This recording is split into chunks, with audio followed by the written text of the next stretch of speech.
For today's lab, we're going to be studying solar energy, and we are going to actually calculate the power generated by a solar cell. For many of the experiments we've been doing up to this point, we've just been measuring voltage and kind of taking that as a proxy for what the energy was being produced by whatever it was, whether it was a battery or anything like that. There were some good technical reasons for this. We couldn't measure all the quantities we needed, and it turned out that it actually was pretty close, and we didn't really need to go into too much more detail. However, for this experiment, we do need to measure and actually calculate the total power because the voltage is not telling us the entire story. So we're going to have to measure two quantities. One of those is the voltage that we've done so far. And the second one is current. Now, if you remember from the earlier labs, current is the flow of charge.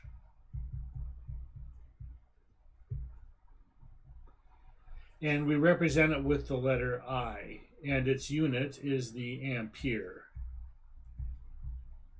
or we use the letter A. Of course, voltage we've dealt quite a bit with. It's the potential difference between 2 points. And its unit is the volt, which of course looks like the symbol we use for it as well. And when we want to calculate power, we take these two quantities and we bring it together because power is equal to the voltage times the current, or V times I.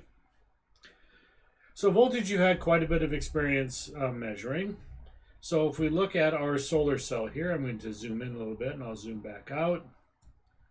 So here's our solar cell. There's going to be a red lead that comes off of it and a black lead. It turns out that like LEDs, a solar cell does have direction. And so we do have to worry about how we hook everything up. And so on the red lead, you're going to hook this up to the V input on your voltmeter. Now this is a different voltmeter than the ones we sent to you. It was a photo that I had. The leads look flipped here relative to what you had. For you, the red lead will go into the middle slot and the black lead will go into the right-hand slot. But what is similar about this meter is the direction you turn it. So you turn it to the left and you're going to be looking for the voltage that has a line and some dash line underneath it, and you're going to set to the 20 volt scale, Now the nice thing is, to measure our current, we don't have to do anything terribly fancy. In fact, all we have to do is turn the dial. So it's going to be hooked up the same way. Again, your red lead and your meter will be to the center and the black lead will be to the right. And to measure current, you're going to, instead of turning it to the left, you're going to turn it to the right. You'll see a symbol that looks like current. It'll either say I or it'll say current. Again, with a line like this and some dashes underneath it. And you're going to want to go to the 200 M scale. Now that M stands for milliamps. And if we remind ourselves, there are 1,000 milliamps in 1 amp.